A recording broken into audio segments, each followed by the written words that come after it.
They say, real soul never dies, but on October 14th, the world felt like it did. News broke that DAngelo, the man who reshaped R&B and created an entire genre just by being himself, was gone at only 51 years old.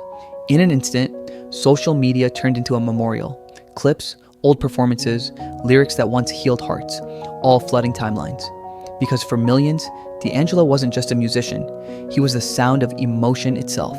That smoky voice, those slow grooves, the kind of music that made you feel every word.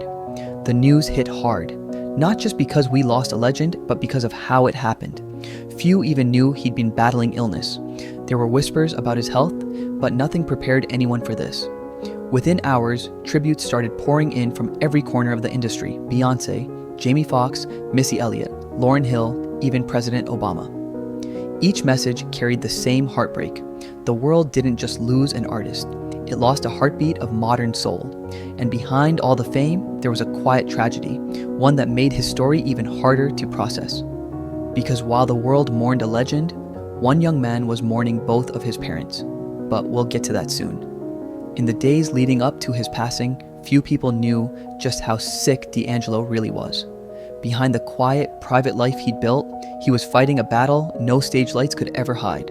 A battle with pancreatic cancer that he kept away from the public eye. Those closest to him say he wanted peace, not pity. He'd always been that way, mysterious, guarded, focused on his art rather than attention. Even friends who'd known him for decades had no idea how serious things had become until it was too late. On October 14th, the news hit: Michael Eugene Archer, gone at 51. Fans thought it had to be another internet rumor, but then came the confirmation, and the silence that followed said it all. What made it even more heartbreaking was the timing. Just 7 months earlier, tragedy had already struck, when Angie Stone, the mother of his only son, died suddenly in a car crash. Now, that same son, Michael Archer, too, had lost both parents within a single year. Missy Elliott was one of the first to speak up, sending prayers for DAngelo's son, calling it a pain no child should ever have to carry. It was a raw reminder that behind the fame and the history-making music, there was a family, broken, grieving, left to make sense of the unimaginable. For the rest of the world, it didn't even feel real. The man whose voice defined an era, gone. The one artist who could disappear for a decade and still return to change the sound of music, gone. But even as the world tried to take in the loss, one question lingered in everyone's mind. How did one man leave such a deep mark on music and still remain such a mystery? That story begins long before the headlines, back when a young artist from Virginia picked up a keyboard and quietly started rewriting the rules of R&B. Before the world called him a legend, he was just Michael Eugene Archer, a quiet kid from Richmond, Virginia, obsessed with church music, funk, and the raw honesty of soul. He didn't chase fame, he chased feeling, and that's what made his sound so different from everything else in the 90s. When DAngelo dropped Brown Sugar in 1995, it was like R&B hit the reset button. The smooth grooves, the live instrumentation, the silky vocals. They didn't sound like radio hits. They sounded alive. Critics didn't even know what to call it at first. Eventually, they gave it a name, Neo Soul, a new wave that blended gospel roots with street energy, and DAngelo was its heartbeat. Then came Voodoo, the 2000 masterpiece that changed everything. It wasn't just an album, it was an experience. The bass lines hit deeper, the harmonies were hypnotic, and that voice, smoky, vulnerable, magnetic. Artists like Erykah Badu, Lauryn Hill, Maxwell, and Alicia Keys would all ride that same creative current he unleashed. Music director Michael Bearden once said he knew DAngelo was an absolute disruptor, someone who could move energy in a way only geniuses do. And he was right. DAngelo didn't just write songs, he built a sound that reshaped an entire genre. Every chord felt intentional, every pause carried meaning. He made imperfection sound divine, like he was pulling soul music back to where it started, the heart. That's why so many artists call him one of one. He didn't follow the industry's rules, he created his own. And somehow, without even trying, he became the quiet architect of a movement. But for every genius who changes music, there's a cost that comes with it. The pressure, the isolation, the constant struggle to live up to the myth. And that pressure would follow him for years to come. When word of DAngelo's death hit the internet, the silence didn't last long. Within hours, some of the biggest names in music began pouring their hearts out, each message more emotional than the last. Beyoncé was one of the first. She posted a tribute on her official site, calling him the inimitable DAngelo, and thanking him for his beautiful music, his voice, his artistry. Her words carried the weight of someone who knew exactly what his presence meant to music. She wrote, "You were the pioneer of neo-soul, and that changed and transformed rhythm and blues forever. Coming from Beyoncé, an artist who defines generations, that statement hit deep." Then came Kelly Rowland, her longtime friend and Destiny's Child bandmate, who shared something raw and unfiltered on X. "This one hurts, deep. The way this man poured himself into the music, I'm just speechless." You could feel the pain behind every word, the heartbreak of someone who grew up inspired by his sound. Kelly ended her post simply, "We lost a giant." And then, Jamie Foxx, a man who's seen legends come and go, but this one clearly broke him. On Instagram, he wrote, "God doesn't make mistakes, but this one hurts like hell." He called DAngelo one of God's special creations and admitted to crying real tears the moment he heard the news. Jamie's message wasn't polished PR, it was human. A friend grieving another soul gone too soon. What stood out in all these tributes wasn't just admiration, it was reverence. It felt like the industry wasn't just saying goodbye to a singer, they were mourning the loss of a spiritual presence. But those weren't the only voices that spoke out, because soon more tributes began flooding in, from Missy Elliott, Lauryn Hill, and countless others, each revealing a deeper layer of how much this man meant to them. And one of those messages came with a heartbreaking reminder of just how heavy this loss really was. When Missy Elliott finally spoke, her words hit harder than anyone expected. She wasn't just mourning a fellow artist, she was grieving a friend, someone who had been part of her musical DNA since the late 90s. In her post, Missy Elliott wrote, "It's like losing family. We came up in the same energy, the same struggle, the same soul." Those words sent chills through fans. Who knew just how intertwined their journeys had been? You see, DAngelo and Missy shared more than just studio sessions. They shared a deep Southern bond, both hailing from Virginia, both breaking barriers at a time when R&B and hip-hop were being reborn. They spent countless nights in the same creative circles, trading melodies, verses, and ideas that would later become timeless.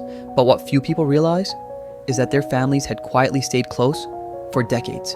According to those who knew them, DAngelo's cousin once worked alongside Missy during her early production days, long before fame ever hit. It wasn't publicized, but that connection made their creative chemistry feel almost spiritual. So when the news of DAngelo's passing broke, Missy's reaction wasn't just shock, it was personal heartbreak. She wrote, "We just talked a few weeks ago. He told me he was finally finding peace." And fans couldn't help but wonder, what did that peace really mean? Had DAngelo been silently fighting something far deeper than anyone ever knew? Missy ended her post with a single line that captured everything. "The world lost one of its purest sounds, but heaven gained one of its loudest voices." Her words rippled across social media, sparking threads, tears, and countless tributes. Because beneath the fame, this wasn't just another celebrity death, it was the loss of a soul sister's brother in music. And just when fans thought they'd heard it all, another voice stepped forward, someone who had stayed silent through it all, until now. Within hours, social media transformed into a living memorial. Twitter, Instagram, and TikTok feeds flooded with clips of DAngelo's live performances, his raw, soulful voice echoing through countless reposts. It was like the entire world had suddenly hit pause to feel something real again. Alicia Keys posted a black and white photo of DAngelo at the piano, writing, "You reminded us what soul truly means. You'll never be forgotten."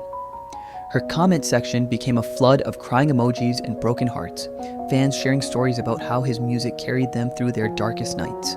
Then came Lauryn Hill, a legend who rarely speaks publicly these days, but this time, she did. She shared a handwritten note on Instagram. It read, "We sang from the same fire. Rest now, my brother." That one message alone was shared over 1 million times within hours, a rare, raw glimpse of emotion from one legend to another.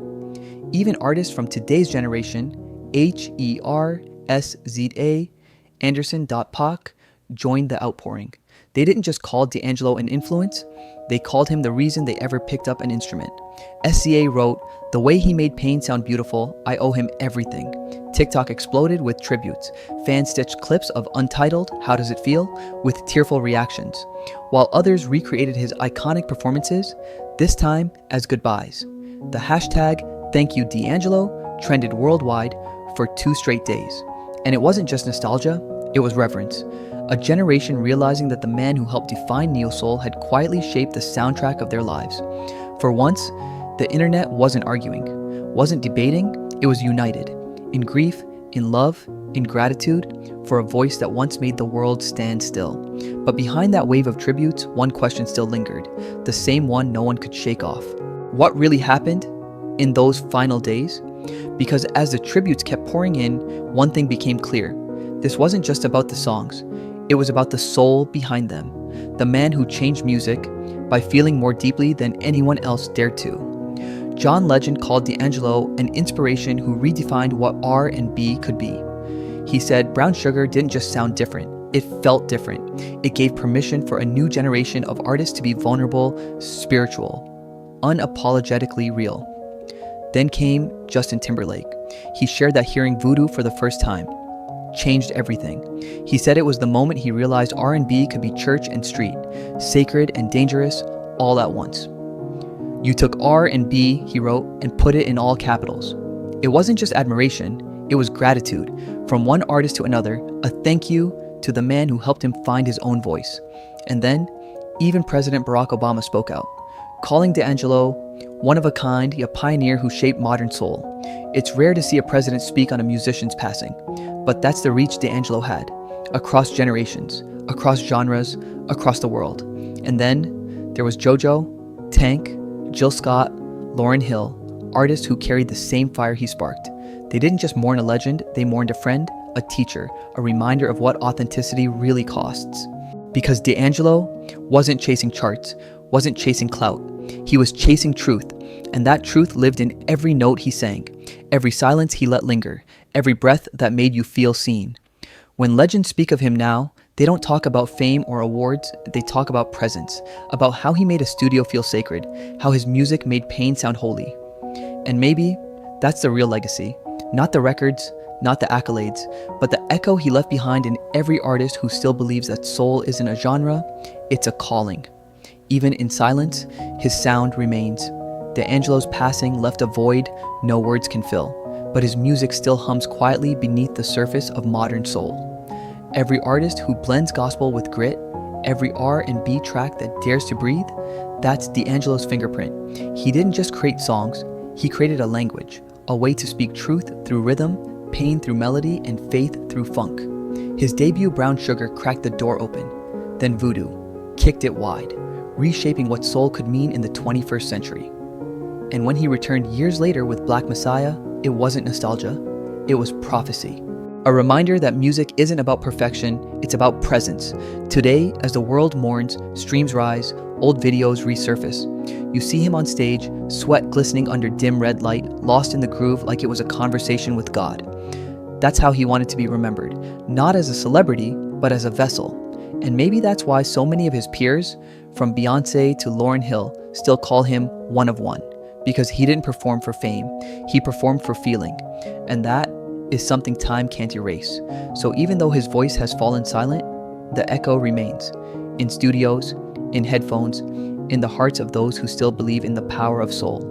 D'Angelo may be gone, but the sound, his sound, lives on. Rest in power. Michael Eugene Archer. The world will keep playing your song. Pause. What's happening right now is more than mourning. It's a cultural awakening. D'Angelo's death didn't just trend, it reignited a global debate. Did the industry ever truly appreciate him while he was here? Fans are digging up interviews, calling out how he vanished after Voodoo. Some say it was pressure, others whisper it was the price of genius. Now, the same outlets that once questioned his silence are celebrating his legacy. The irony, it isn't lost on anyone. Social media is split, half the internet rediscovering his music, the other half asking the question that always comes too late. Why do we wait until they're gone to give them their flowers? Clips of Beyonce's tribute are going viral, but so are old rehearsal tapes of DAngelo. Eyes closed, lost in sound. You can feel the pain in the comments, nostalgia mixed with guilt, admiration, and awe. It's a reminder that fame fades fast, but impact doesn't. And in this wave of tributes, one truth stands out. DAngelo never chased the spotlight. He became the light. Now, his name's trending again. Not because of scandal, but because the world finally realized what it lost. And maybe that's the real tragedy, that sometimes it takes a goodbye for us to finally listen. Pause. Because legends don't die, they just fade into the music and keep playing forever.